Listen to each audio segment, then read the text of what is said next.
Hello दोस्तों, hello बच्चों, आपका अपने चैनल अल्फ़ा इंस्टीट्यूट में स्वागत है। और आज हम लोग पढ़ने वाले हैं कक्षा 11 का अध्याय 1 जीव जगत। ठीक है, और इस अध्याय में हम लोग सबसे पहला टॉपिक पढ़ेंगे जीवन क्या है या सजीवों के क्या लक्षण होते हैं, मीन्स कैरेक्टरिस्टिक्स ऑफ लिविंग्स। जीवन बहुत ही महत्वपूर्ण सवाल है कि जीवन क्या होता है। ठीक है, जीवन को हम कभी भी परिभाषित नहीं कर पाते। जीवन को हम कभी भी परिभाषित नहीं कर पाते। हम जीवन को इनके कुछ विशेष लक्षणों के आधार पे पहचान पाते हैं और निर्जीवों से अलग कर पाते हैं। और इस टॉपिक में हम लोग यही पढ़ने वाले हैं कि सजीवों के क्या लक्षण होते हैं। ठीक है, तो जीवों के कुछ महत्वपूर्ण लक्षण होते हैं जिनको हम एक एक करके स्टडी करेंगे। ठीक है, ध्यान से देखेंगे बच्चों। सबसे पहला जो लक्षण होता है सजीवों का वो होता है वृद्धि। वृद्धि मीन्स ग्रोथ। वृद्धि मीन्स ग्रोथ। जितने भी जीव हैं या सजीव हैं, जीव या सजीव दोनों का मतलब एक ही होता है। पृथ्वी पर जितने भी जीव हैं उन सभी में क्या होती है, वृद्धि होती है। सभी जीवों में क्या होती है, वृद्धि होती है। जीव चाहे कोई जटिल प्राणी हो जैसे मनुष्य हो या कोई साधारण सा जीव हो जैसे जीवाणु। ठीक है, दोनों की संरचना में बहुत ही अंतर होता है। आप देख सकते हैं जीवाणु बहुत ही सरल प्रकार का जीव होता है, मनुष्य एक जटिल प्रकार का जीव होता है। चाहे कोई भी जीव हो उसमें क्या होती है, वृद्धि होती है। और अब प्रश्न ये होता है कि वृद्धि क्या होती है, वृद्धि क्या होती है। ठीक है, किसी भी जीव की संख्या में अगर बढ़ोतरी होती है, किसी भी जीव की संख्या बढ़ती है तो यह एक प्रकार की वृद्धि होती है, इसको हम वृद्धि कहते हैं। या अगर जीव के भार में क्या होती है, बढ़ोतरी होती है, तो हम इसे कहते हैं कि जीव में क्या हो रही है, वृद्धि हो रही है। तो वृद्धि का मतलब यह है कि जीव के भार अथवा संख्या में बढ़ोतरी होना या जीव का भार या संख्या का बढ़ जाना। उदाहरण के लिए हम एक जीवाणु का उदाहरण लेते हैं। ठीक है, मान लीजिए ये एक जीवाणु है, सरल प्रकार का जीव है, तो इसमें वृद्धि कैसे होगी। देखिए, जब ये क्या करेगा, पोषण ग्रहण करेगा जीवाणु, तो इसका आकार धीरे धीरे क्या होगा, बढ़ता जाएगा। इसका मतलब कि इसका आयतन क्या हो रहा है, बढ़ रहा है, इसका भार क्या हो रहा है, बढ़ रहा है। ठीक है, तो इस प्रकार से इसमें क्या हो गई, वृद्धि हो गई। कुछ समय के बाद क्या होगा, ये जीवाणु दो जीवाणुओं में विभाजित हो जाएगा। और यहाँ पे आप देख सकते हैं कि इसकी संख्या में क्या हो गई, वृद्धि हो गई, बढ़ोतरी हो गई, इसकी संख्या बढ़ गई, संख्या 1 से 2 हो गई। तो यह भी एक प्रकार की क्या होती है, वृद्धि होती है। अगर हम मनुष्य का एग्जाम्पल लेते हैं तो मनुष्य जब जन्म लेता है तो छोटे बच्चे का भार, ठीक है, छोटे बच्चे का भार लगभग 2 kg होता है। कितना होता है, लगभग 2 kg। फिर धीरे धीरे क्या होता है, जैसे जैसे वह पोषण ग्रहण करता है, पोषण करता है, उसका भार क्या होता है, बढ़ता चला जाता है, उसका आकार बढ़ता जाता है, भार बढ़ता जाता है। ठीक है, तो इस प्रकार से भार में क्या होती है, वृद्धि होती है। और कोई भी ऐसा निर्जीव नहीं है जिसके शरीर में या जिसमें वृद्धि होती हो। तो वृद्धि सजीवों में होती है, निर्जीवों में नहीं होती है। एक अपवाद है, कोई एक ऐसा निर्जीव होता है जिसमें वृद्धि होती है।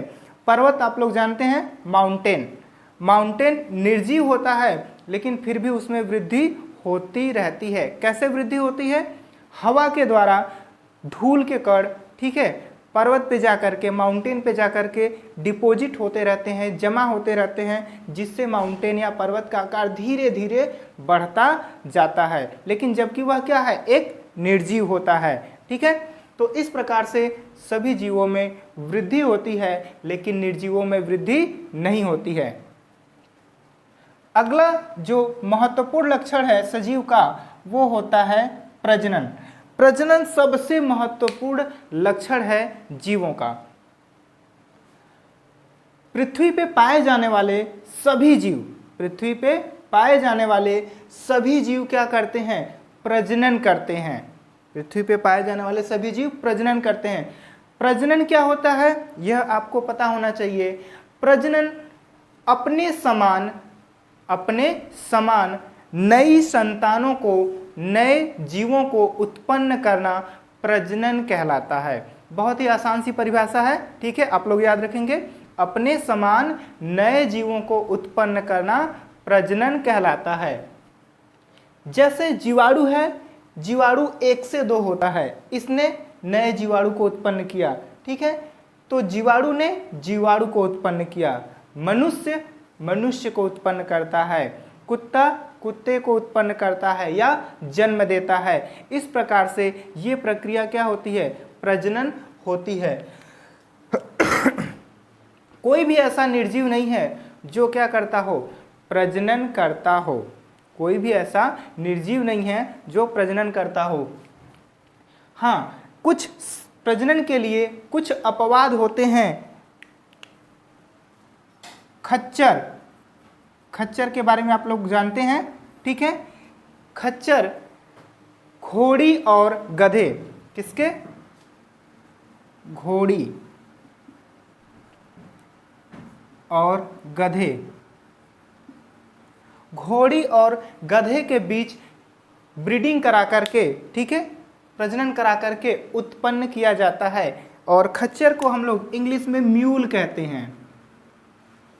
क्या कहते हैं? म्यूल कहते हैं। खच्चर ऐसा जीव है जो प्रजनन नहीं कर सकता, ठीक है। और भी कुछ ऐसे जीव होते हैं जो प्रजनन नहीं कर सकते। एग्जाम्पल के लिए मधुमक्खी, आप लोग जानते होंगे, मधुमक्खियां अलग अलग प्रकार की होती हैं।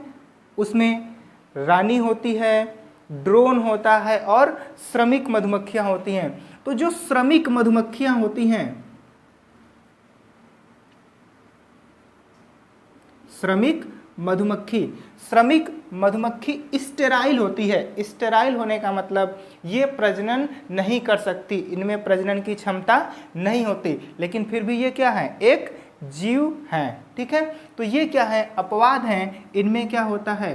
प्रजनन नहीं होता, मतलब इनमें प्रजनन करने की क्षमता नहीं होती है, ठीक है। समझ में आ गया सबको? अगला जो लक्षण है जीवों का वो है गति एवं गमन, ठीक है। अगला लक्षण क्या है? गति एवं गमन, means movement and locomotion, movement and locomotion, ठीक है। तो आइए अगला जो लक्षण है उसके बारे में डिस्कस करते हैं।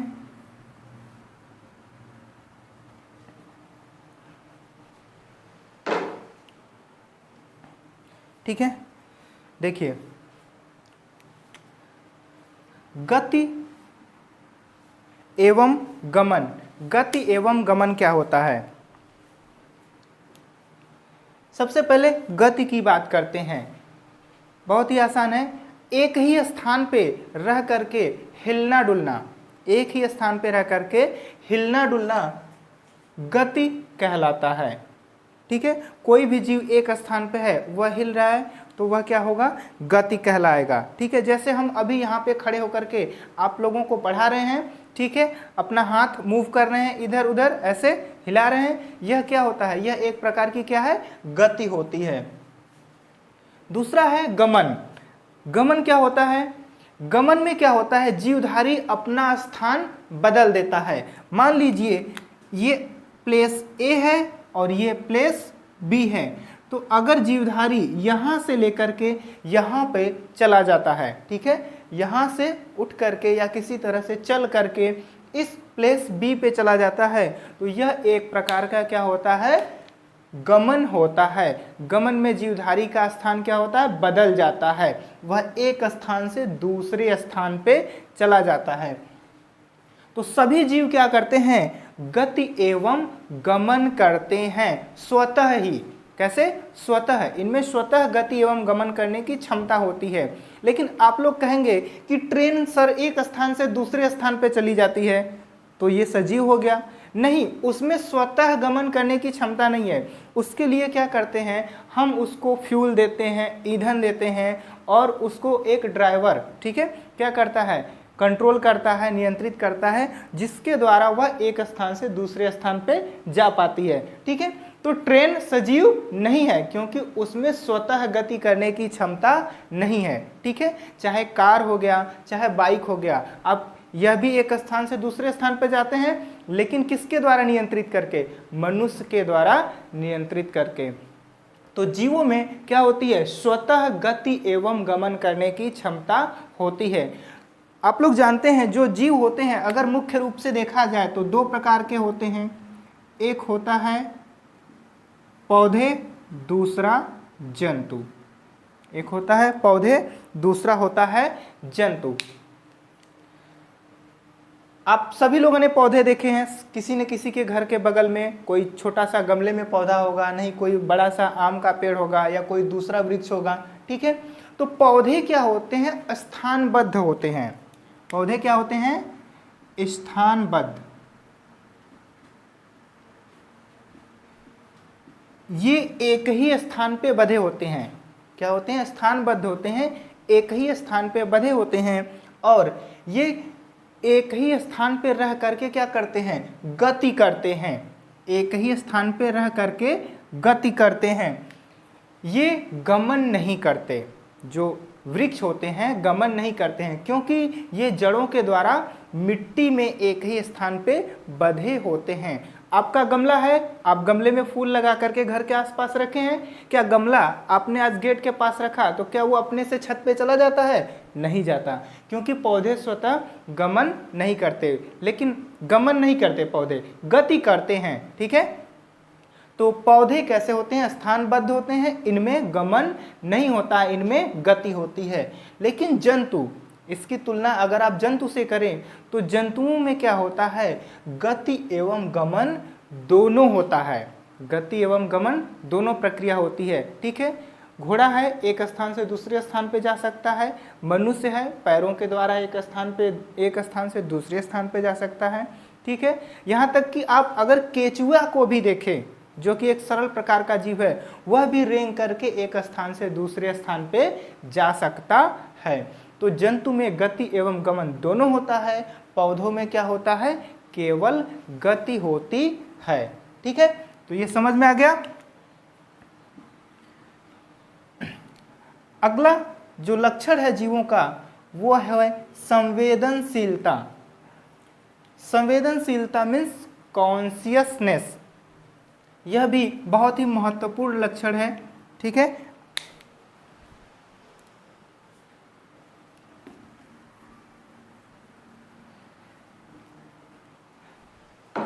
चलिए अब देखते हैं संवेदनशीलता क्या होती है। Means consciousness. सभी जीवों में संवेदनशीलता होती है। संवेदनशीलता का मतलब ये होता है कि उन्हें जो भी उद्दीपन मिलते हैं बाहर से, वह सजीव उनको क्या कर सकता है? महसूस कर सकता है। क्या कर सकता है? महसूस कर सकता है। उद्दीपन का मतलब है कोई सूचना या वातावरण में कोई बदलाव। ठीक है, जैसे गर्मी बढ़ जाए, तापमान क्या हो? बढ़ जाए, या तापमान घट जाए, बहुत ठंड लगने लगे। ठीक है, या आपके पैर में कांटा चुभ जाए, या आपका हाथ या पैर किसी गर्म वस्तु को छू जाए। ठीक है, तो वो गर्म वस्तु क्या है? वह एक उद्दीपन है। वह क्या है? उद्दीपन है। उद्दीपन है या क्या है? सूचना है। ठीक है, मीन्स इंग्लिश में स्टिमुलस कहते हैं। ठीक है, या सिग्नल भी कह सकते हैं।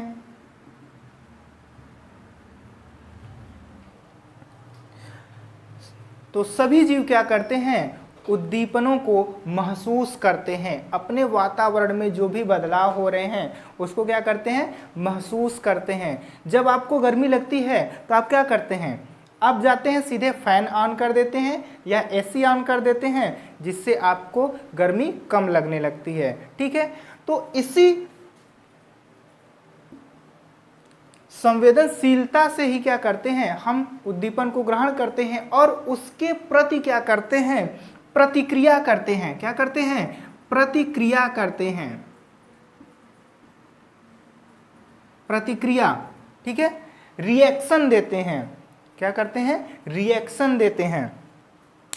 कैसे, देखिए, अगर आपको धूप लग रहा है, आपको क्या है, धूप लग रहा है, तो आप क्या करेंगे, अपने आप को सुरक्षित रखने के लिए क्या करेंगे, एक, अगर आपके पास छाता है तो क्या करेंगे, आप छाता लगा लेंगे। ठीक है, अगर आपके पास छाता है तो आप छाता लगा लेंगे, जिससे आप धूप से बच पाते हैं। या फिर अगर कोई पेड़ है, कोई वृक्ष है, कोई पौधा है, तो उसके छांव के नीचे चले जाएंगे जहां पे आपको धूप नहीं लगता हो। किस लिए जाएंगे, आप अपने आप को धूप से बचाने के लिए जाएंगे। ठीक है, इसी प्रकार से कोई भी जीव होता है तो वह क्या करता है, उद्दीपनों को महसूस करता है और उसके प्रति प्रतिक्रिया करता है। कोई केचुआ है, कोई कीड़ा है, आप क्या कीजिए, उसको किसी लकड़ी से, ठीक है, या किसी हाथ से आप छू दीजिए, क्या होता है, वह सिकुड़ जाता है। क्यों सिकुड़ता है, वह अपने आप को खतरे में महसूस करता है, वह अपने आप को बचाना चाहता है। ठीक है, इसी तरह से अगर क्या हो, ठंड होती है तो ठंड के मौसम में आप क्या करते हैं, स्वेटर पहन लेते हैं। ठीक है, या हीटर ऑन कर देते हैं। क्यों, क्योंकि आपको अपने आप को सुरक्षित रखना है। तो संवेदनशीलता एक बहुत ही महत्वपूर्ण लक्षण होता है सजीवों का, और ये संवेदनशीलता निर्जीव में नहीं होती है। अगर आपको क्या किया जाए, कोई पेन चुभा देता है, आपका कोई मित्र जो आपके बगल में बैठा है आपकी सीट पे, क्या करे, आपको हाथ में पैर में क्या करे, एक पेन चुभा देता है, आप क्या करेंगे, तुरंत उससे दूर भागेंगे, हट जाएंगे। ठीक है, और हो सकता है कि आप भी एक पेन चुभा दें। ठीक है, लेकिन अगर क्या हो, कोई मेज है, कोई डस्टर है, कोई कुर्सी है, आप उस पर पेन चुभा दीजिए, कुर्सी तोड़ दीजिए, क्या होगा, कुर्सी आपको तोड़ देगी, नहीं। तो निर्जीवों में यह गुण नहीं होता है, संवेदनशीलता नहीं होती है और प्रतिक्रिया करने की क्षमता नहीं होती है। ठीक है, समझ में आ गया। नेक्स्ट, शारीरिक संगठन। नेक्स्ट अगला लक्षण क्या है, शारीरिक संगठन। ठीक है, यह भी एक बहुत ही महत्वपूर्ण लक्षण है जीवों का। देखिए, पृथ्वी पे जितने भी जीव हैं, जीवाणु से लेकर के हाथी, व्हेल, जीवाणु का आकार आप जानते हैं माइक्रान में होता है, और पृथ्वी पे सबसे बड़ा जीव अभी तक इस समय जो ज्ञात है पृथ्वी पे उपस्थित है, वो क्या होता है या क्या होती है, व्हेल मछली। ठीक है, जो समुद्र में पाई जाती है, जो लगभग 35 मीटर लंबी हो सकती है। तो एक, चाहे जीवाणु हो, चाहे एक सबसे बड़ा जीव हो, मछली हो, व्हेल मछली हो, सभी जीवों का शरीर किससे मिलकर बना होता है, कोशिका से मिलकर बना होता है। सभी जीवों का शरीर कोशिका से मिलकर बना होता है। कोशिका को सेल कहते हैं। ठीक है, सभी जीव कोशिका से मिलकर बने होते हैं। अगर जीव का शरीर एक कोशिका से मिलकर बना हो, कितनी कोशिका, एक कोशिका, तो हम कहते हैं कि जीव क्या है, एक कोशिकीय जीव है, एक कोशिकीय जीव।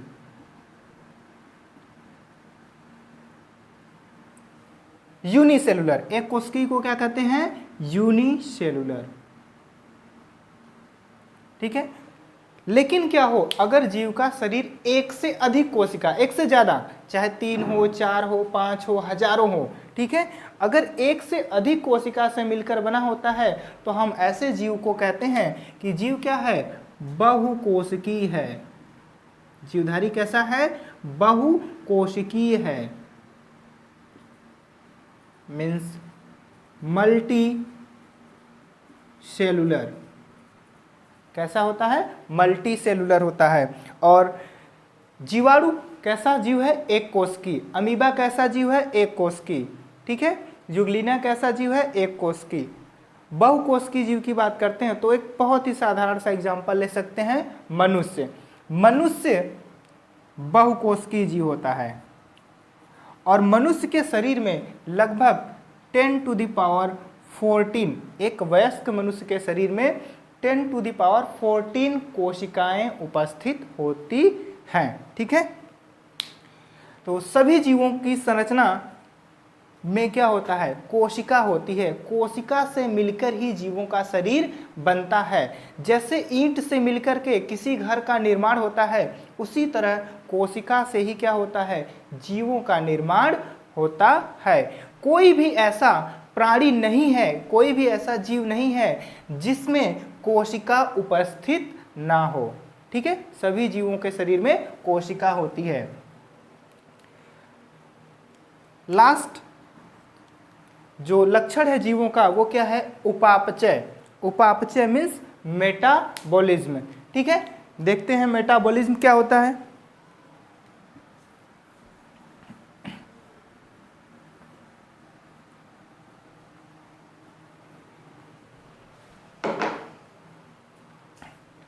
देखिए, उपापचय मेटाबॉलिज्म।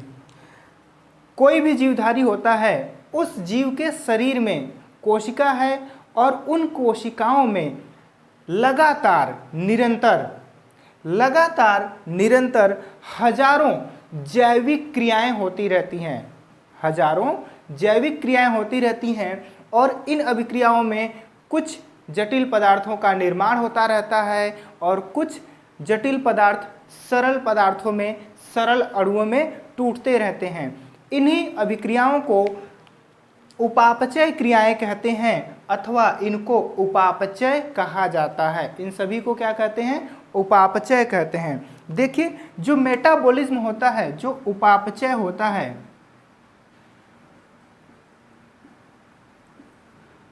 उपापचय में दो प्रकार की, कितनी प्रकार की? दो प्रकार की अभिक्रियाएं होती हैं। एक होता है अपचय, दूसरा होता है उपचय। अपचय और दूसरा होता है उपचय। ठीक है।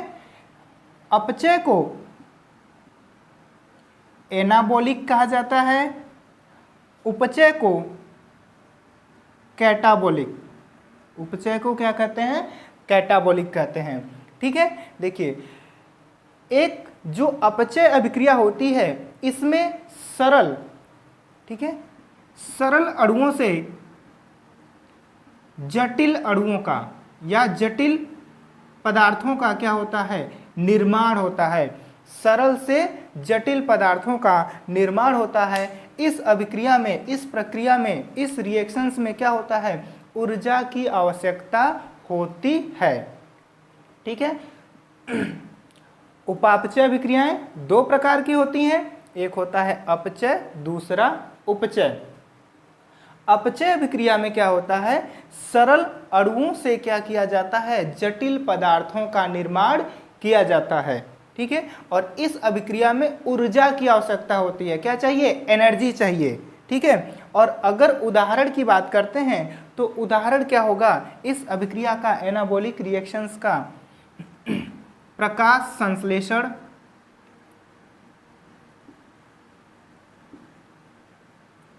क्या होगा? प्रकाश संश्लेषण, प्रोटीन निर्माण, ठीक है, आदि। देखिए, प्रकाश संश्लेषण सब लोग जानते हैं। प्रकाश संश्लेषण क्या होता है? इस प्रक्रिया में पौधे सूर्य की प्रकाश में भोजन बनाते हैं। तो प्रकाश संश्लेषण में ऊर्जा कौन सी मिल रही है? सूर्य का प्रकाश मिल रहा है। प्रोटीन निर्माण कोशिका में होता है, जहां पे ऊर्जा एटीपी के रूप में प्रयोग की जाती है। ठीक है। दूसरा देखिए, उपचय क्या होता है? उपचय में जटिल अणुओं को, ठीक है, इसमें क्या करते हैं? जटिल पदार्थों को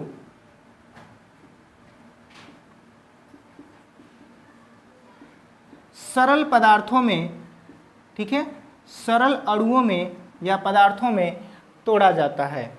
उपचय अभिक्रिया में जटिल पदार्थों को सरल अणुओं में तोड़ा जाता है। यह डिग्रेडेटिव, कैसा डिग्रेडेटिव अभिक्रिया होती है, इसमें ऊर्जा मुक्त होती है।